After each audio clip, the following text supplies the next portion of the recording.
Hi guys, I am back with day three of the biking around the Netherlands. So we did one, two, five. So we have three, four, and I think six. So, anyways, beautiful peeps. Yeah. Before we do start, don't forget to subscribe, click the bell button, and let's begin.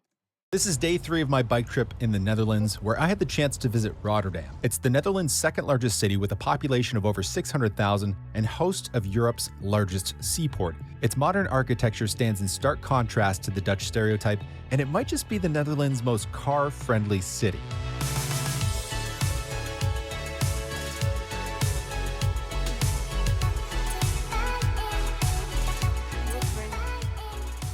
We're starting day number 3. I'm leaving Delft now, and I spent the morning just walking around and checking it out. It's honestly a lovely Beautiful. town. I had a great time there last night, but this morning it was really interesting to see how people just get around in the morning. And I'm talking about kids going to school. Their parents have the kids in box bikes. Kids are riding themselves to school. They're walking to school. It's just so chill. It's beautiful. It's amazing. But I am on my way to Gouda, yes, of cheese fame. And I'm hoping it doesn't rain, but I'm prepared for that if it does. The route I'll be taking today is very simple. Instead of heading straight to Gouda from Delft, I am, of course, taking the slightly longer route through Rotterdam. And after only a few minutes of riding, Delft was behind me. Something you'll notice when you come to the Netherlands is just how quickly you'll go from being in a city or a town to being in the countryside. Like, I've been riding for maybe 10 minutes, and I've been riding in areas like this past 5 minutes or so. It's just like all of a sudden, hey, nature and faster cars. The stark difference is really remarkable, and I have to say there is something very relaxed about riding along with nothing but farm fields as far as the eye can see. Here's another interesting thing. So this pathway was a pathway for motorbikes and for bicycles for a while, and then all of a sudden it was just a bicycle pathway and pedestrian pathway. And as you can see, there's an edge lane road here for motorbikes. Whoa! Getting a few tiny raindrops. This feels like home. This feels like Vancouver. Nice and cool. It was a really lovely ride, and after just 40 minutes, I arrived and parked my bike at Rotterdam Centraal. My first thought, is this really the Netherlands' most car-friendly city?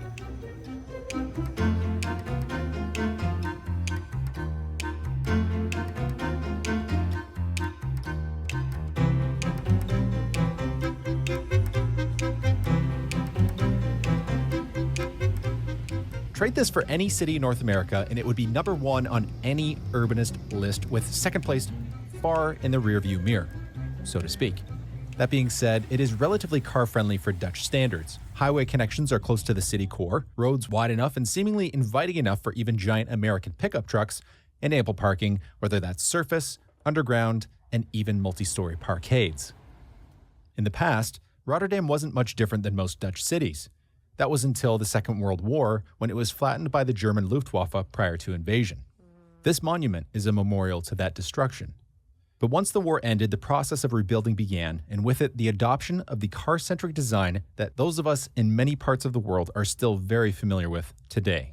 For decades, the car was the dominant mode of transportation. Thankfully, the planners in the city realized their mistakes and have been changing course for the past few decades, which has led to a gradual change in the modal share split. While the overall amount of car trips has risen slightly, that growth is far outpaced by the increase in walking, public transportation usage, and cycling, which has seen an increase of around 60% in the last decade. And I think this is best illustrated by Koolsingel, which used to host 4 lanes of car traffic, but now hosts 2, with a wide cycle path on one side of the road and plenty of space for pedestrians. There is even a provocative piece of art that I would say is apt for such a thoroughfare. I have to admit, I love Rotterdam. It's a modern yet somehow retro city that is really a pleasure to visit outside of a car. And while I wouldn't call the tall glass buildings cozy, their familiarity makes me feel at home. But perhaps the thing I loved most is a lesson that we can all learn in the West. And it's the fact that we can turn our car-centric cities into places for people with many options for moving around safely. Rotterdam may have been the most car-friendly city in the Netherlands, but is it still? I would say yes, but I've only visited a few cities. So let me know what city you think deserves that title in the comments below. After tooling around, I was beginning to get a bit famished. One thing I like to do when I go to foreign countries is check what the menus at McDonald's look like. Cheese snacks? That's fun. What? You have cheese snacks or cheese bites in McDonald's? So we only have this in Burger King. And talking about, it's one of my favorite things because I love cheese, right? Are we in Gouda? Oh no, we're in Rotterdam. Um, but they discontinued it or something. But lately it hasn't been available. But I wanna try. What he said is what I like also. Like I like trying other countries' McDonald's just because we don't have this, whatever this is.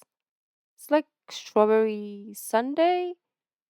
Or I don't know. We probably have that, like limited edition, whatever it's called. We don't have wraps, of course. We don't have this. Yeah, and those Check what the drinks. menus at McDonald's look like. Cheese snacks? That's fun. Chicken Big Mac. Double Big Tasty. Holy smokes. And those cheese snacks, they're pretty good. But as I explored the city, I came across many edge lane roads. And since I have mentioned this in every video so far in this series, I think it's time for a little crash course. An edge lane road is a shared street that provides two-way motor vehicle and vulnerable road user traffic using a center lane and edge lanes on either side. The center lane is primarily for motorists traveling in both directions, with priority given to cyclists in the edge lanes, so motorists must yield to cyclists using that lane. The idea is that the narrow space will slow traffic. And these have been used for over 50 years in the Netherlands with great success and work best on slow streets where space or funds are limited. We can see their effectiveness in Rotterdam, like this person driving their wank panzer, forced to be cautious and slow down. While they have been implemented in some North American cities, they are apparently too complicated for some drivers, like this one in San Diego that only lasted 2 weeks before they removed it. This is one of those types of cycling infrastructure that I am quietly obsessed with, and I would like to see it used much more widely in North America, as long as it's in the proper context, because I will say there are some places where they have, in my opinion, been implemented poorly. The occasional narrow door zone edge lane with a center lane wide enough for 2 cars, or on country roads with speed limits of 60 kilometers per hour. Not really a place I want to ride, and neither did all the other people I saw riding along this corridor, taking the narrow shared road instead. But after checking out much of the neat architecture and infrastructure Rotterdam had to offer, I retrieved my bike to begin the second leg of the day to Gouda.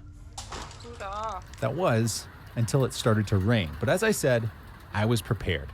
So I rented a car to take me the rest of the way. Bruh. I'm obviously kidding. I put on a rain jacket because, as the Dutch say, you are not what's the point made of this sugar. video? In stark contrast to the way we ride in North America, you can see people aren't wearing flashy colors.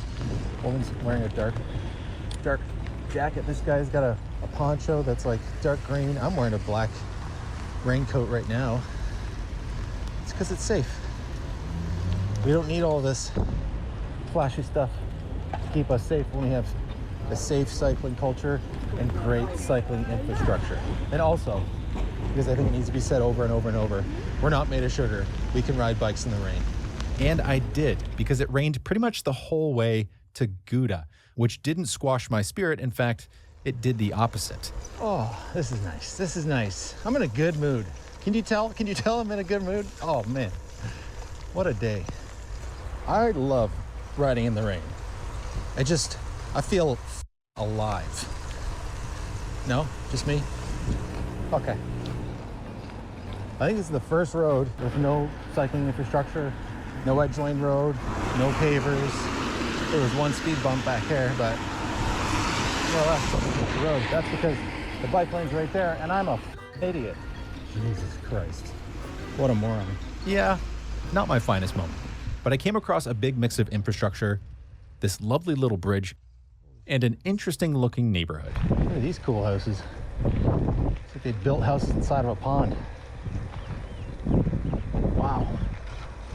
I was a little bit more damp than previous days, but I finally reached Gouda, a city of about 75,000 between Rotterdam and Utrecht. It was previously known as an important trading town, and obviously one product that is still very popular today is Gouda cheese, which is not made in the city, but you can easily pick some up from various shops around town or during the cheese market every Thursday. Sadly, I arrived a day late, but even on this drizzly day, the town square was bustling with life and currently hosts what looked like a friendly beach ball tournament. And while famous for its cheese, I became interested, no, obsessed with something a bit sweeter. You may already know that I am a fan of stroopwafels, which happen to be quite Oh. popular here. In fact, I found an automat filled with the incredible delights. But perhaps better, perhaps, who am I kidding? Definitely better. Sorry, Marcus. But my host left me a sample of these otherworldly delicacies, kamphuisen siroopwafels. And I wouldn't be surprised if my host owns shares in this place. Because as they say, the first hit is always free. Two crisp waffles sandwich the most wonderful browned butter caramel syrup. My God, I miss them so much. I've seriously considered paying the exorbitant shipping fees just to get more. So if you're ever in Gouda, 59 try euros these for and shipping. maybe take a factory tour. It was pretty neat. But it's crazy that I think he's from Canada, that they don't have it in Canada because all the way here in the freaking Philippines, we have them. We have them. I don't know how we got them, but we do. As for Gouda's cycling infrastructure, it wasn't anything to write home about. That Edgelane Road I mentioned earlier was actually here, though the traffic-free town center was delightful enough for a return visit a few weeks later. But after gorging myself on cheese and syrup waffles, I closed out the day by joining the Orange Army at a pub to watch the Netherlands play France at the Euros. Tomorrow, I head to Utrecht. Utrecht? Utrecht? I don't know. I'm sorry. I can't speak Dutch. Anyway, my name is Nick. Thanks for watching. That was fun. That was fun. When I started reacting to this, I thought it was gonna be just this guy riding on his bike and that's it. But it's more than just that. It's a lot of information, a lot of educational stuff that he talks about. And there's like, side quests here and there, like him getting his waffle. Like those things just make up this very fun, adventurous bike around the Netherlands. So, anyways, beautiful peeps, thank you for joining me, and I will see you in the next video, hopefully tomorrow. Bye.